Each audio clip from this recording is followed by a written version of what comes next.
It's still early. Go get a cup of coffee, and then we'll for sure be ready for a question, right? Always works for me. Our next speaker works for EOS, but he's also very involved with standards. So that seems to be the topic. It seems to be very prevalent. Now that it's not just a toy in the house, it's becoming very important to have standards and accuracy in additive manufacturing. EOS provides high-quality powder bed fusion machines, among many other things. He has been with EOS for over 20 years, started as an applications engineer, and now he is the Senior Technology Partner Manager. Please welcome to the stage, ladies and gentlemen, Joerg Lenz. Thank you very much. Okay, my name is Joerg Lenz. I'm here not as an EOS employee, unfortunately.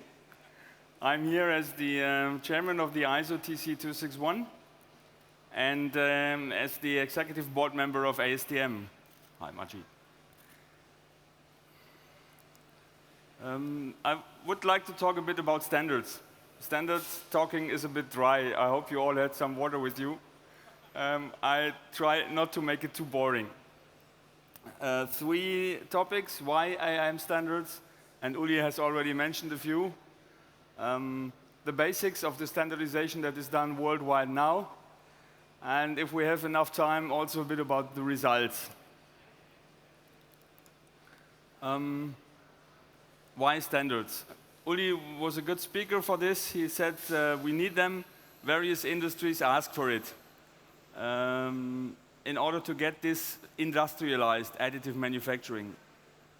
There are other industries that are certification relevant. First of all, aerospace, followed by gas turbines, by automotive.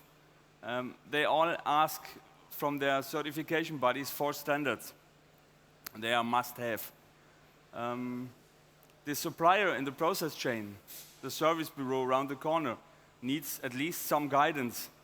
And not all of our standards are really specifications. Some of them are just guidelines in order to clarify things. The European Commission also has found out that standardization in additive is important. So whenever you apply for funding money in a proposal, you have to write something about standards.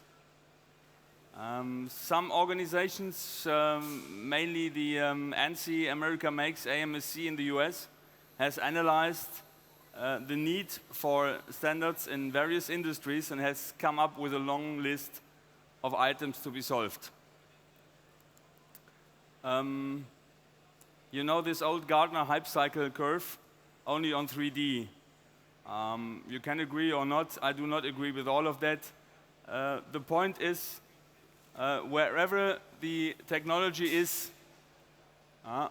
it has to go through this deep valley in order to become productive like we do have for hearing aids or dental restorations already.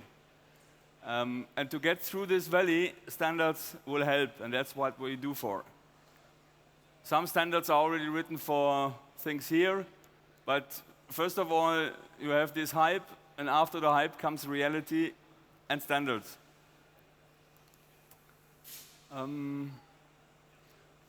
People who like writing standards in additive tend to reinvent the wheel and start on zero.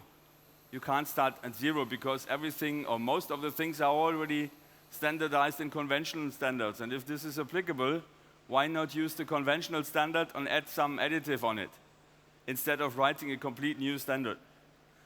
The problem is the number of experts is rather small, experts that help us writing standards.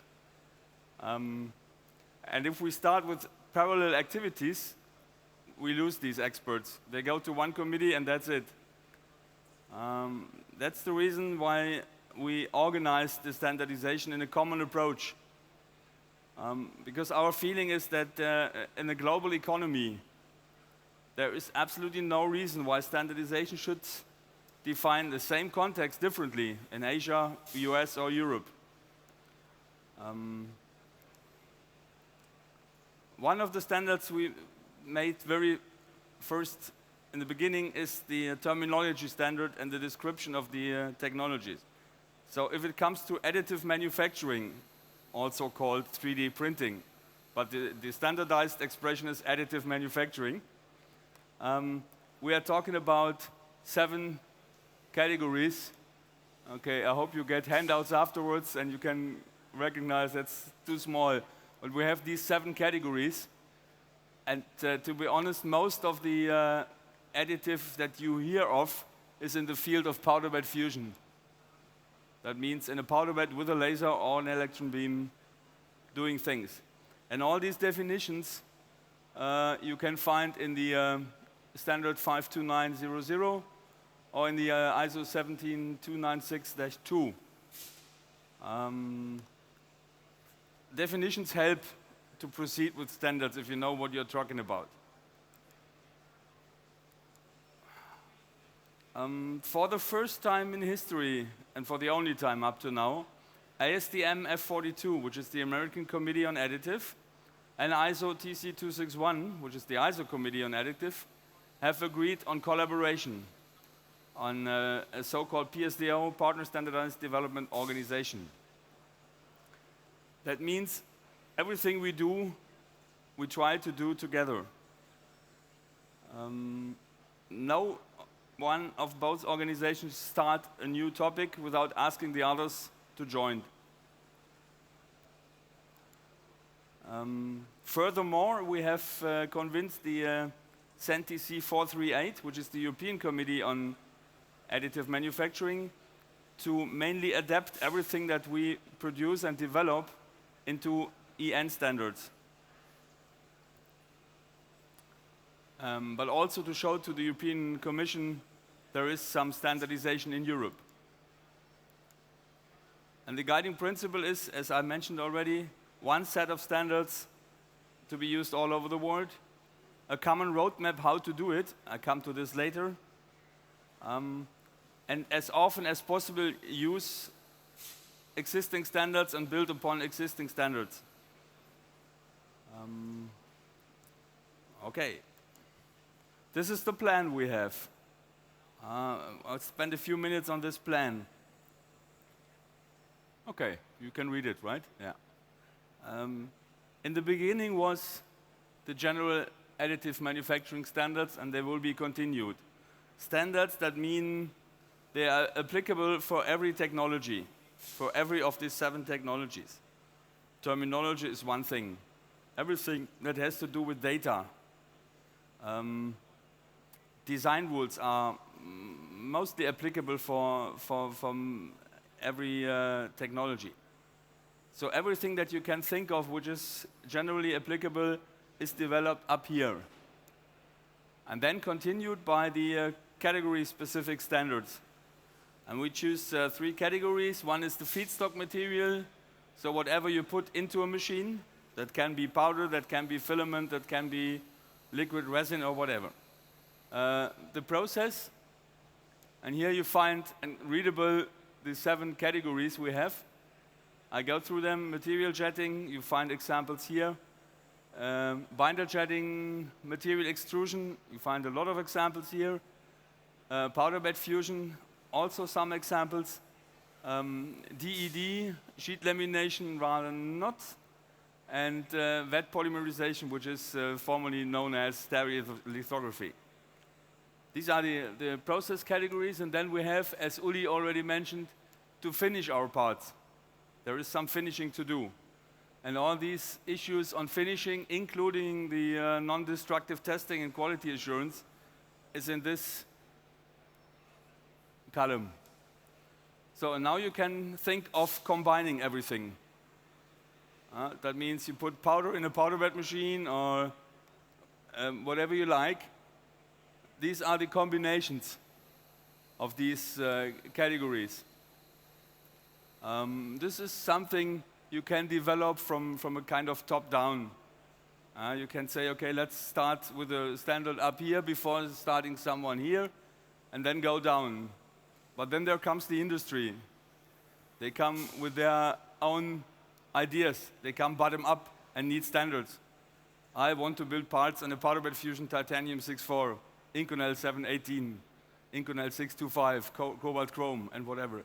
And we have special wishes and we have special conditions, and we are aerospace, we are different. We feel that we give them a home with this structure because they can build up what we already have, and we learn what they are doing here in our community that may probably help the medical guy on the other side or the automotive guy. This is the structure that we are working according to. Okay. Okay. I'll skip this slide. Now comes my main slide. Don't be afraid. That's the world of standardization in AM as far as I know it.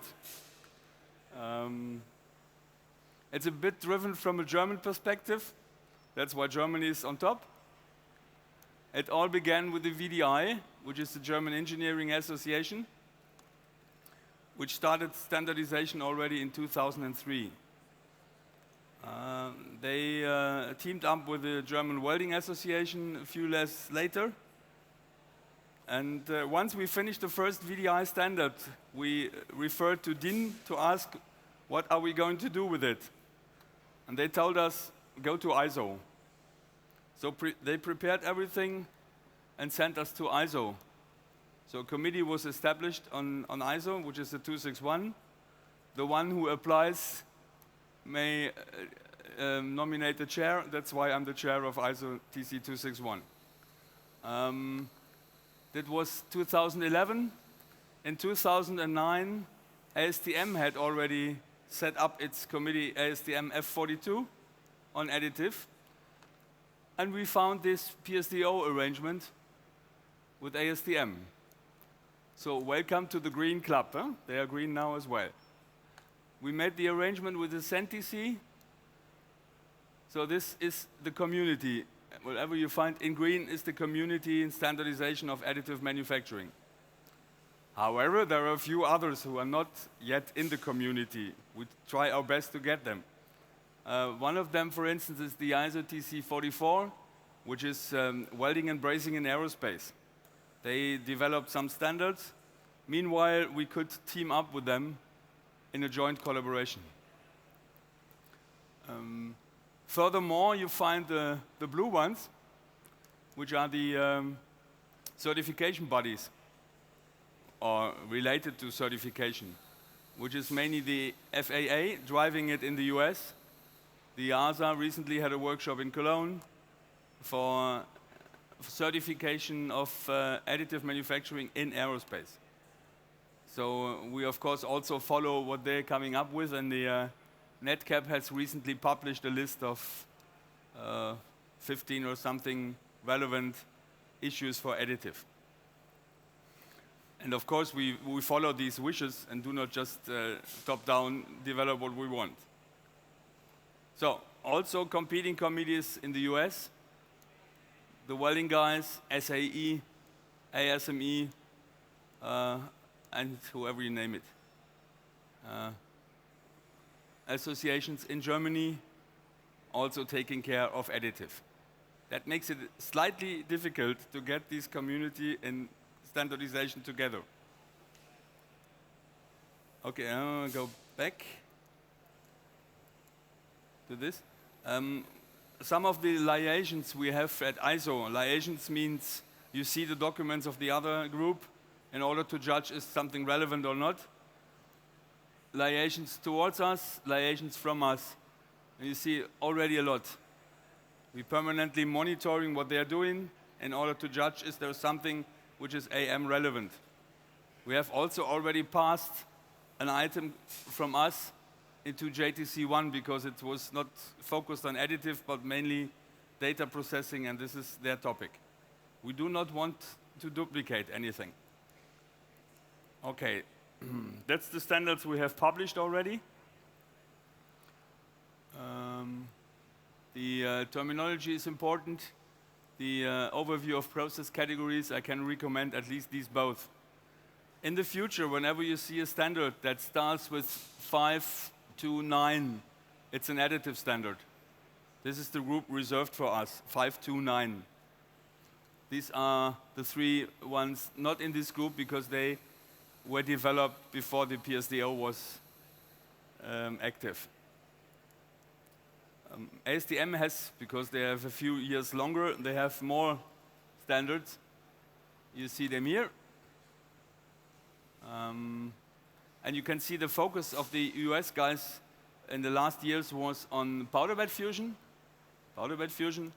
and the various metals, titanium 6-4, Inconel 718, Inconel 725, stainless steel 316, and the 316L. That was their focus. A bit less in plastic sintering, almost nothing in fused deposition modeling or things like this, up to now.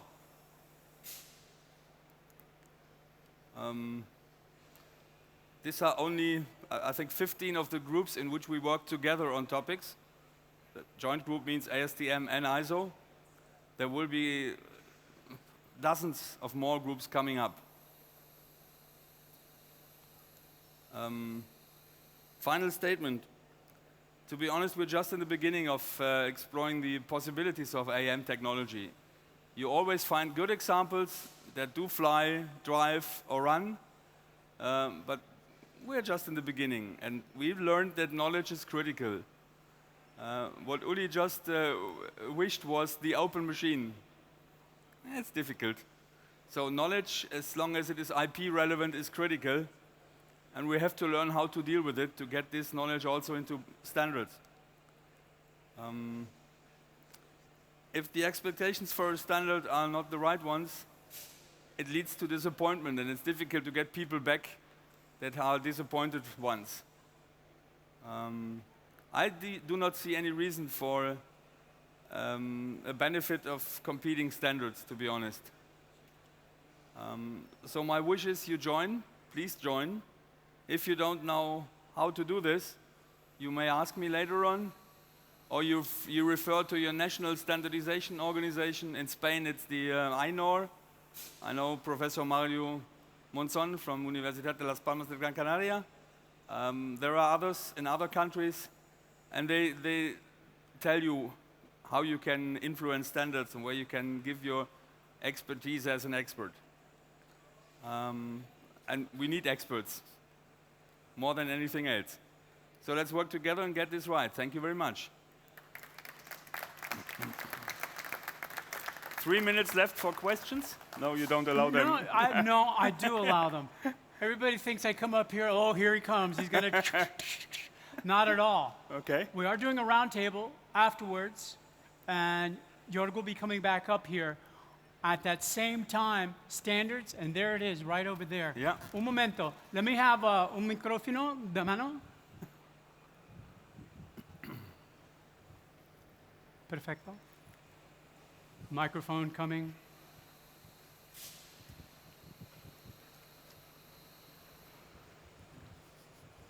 Hello. Hello. Thank you very much for your presentation. My first question, and don't get any misunderstanding, is talking about a nightmare. I see a kind of nightmare with that, and my question for you is, what is the biggest nightmare between Europe or between Europe and the States? Where is the most difficult thing? To get the right agreements between us, let's say us, Europe, or also to get the right agreements with the States? I don't know anything about the Thank you. Chinese. They have just started. They are a member of ISO. They work with us together. But I don't know what happens with the Chinese. The thing with the Americans is they are pretty fast.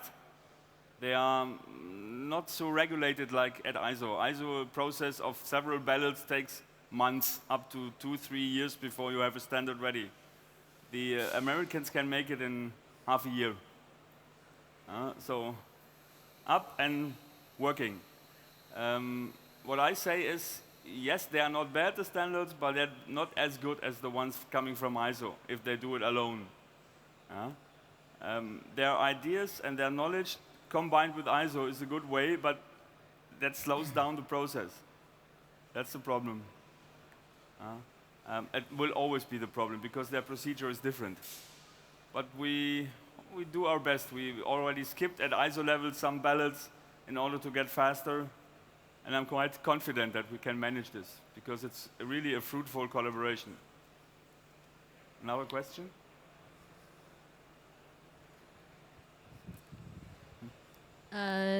You know that both Siemens and GE have achieved breakthrough in 3D printing for real high-end manufacturing use. Do you think the American side is pushing it because they have pressure from GE?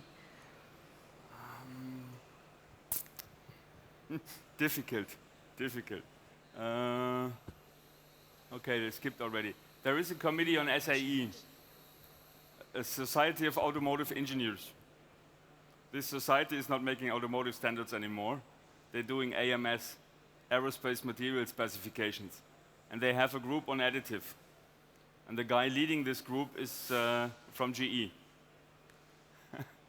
So they're not part of our community. They do their own stuff. As long as they only do material, it's fine. But they now start also in process qualification things. And we have somehow find a way to deal with it. Yes. We have one more question. Yes, please. Okay. My name is Jamila Olivier. My PhD thesis has been developed regarding the testing for 3D printing applications. So I would like to know how can we get involved as an expert for all this process? As a university or no? Well, right now I work in a consultancy about 3D printing applications, but I have already completed the PhD for developing material for 3D printing. As an individual, I believe it's a question. As an individual? Yes. Well, then you are belonging to this circle of the interested people, and you should ask, for ISO, you must ask your national standardization committee, which is in Spain, it's INOR, where you can participate. I don't know whether you have industry associations in Spain dealing with standardization. But as long as it comes to ISO, ISO is only consisting of member bodies, which are countries. So you must be in a country and you have one vote. But these countries do have mirror committees. In France, the mirror committee is more than 80 people. I'm afraid we have to wrap it up. And once again, he'll be over here in the VIP room. You have plenty of time to talk. Plus, he'll be coming back up here in about an hour with a roundtable. Round of applause, ladies and gentlemen. All very critical information.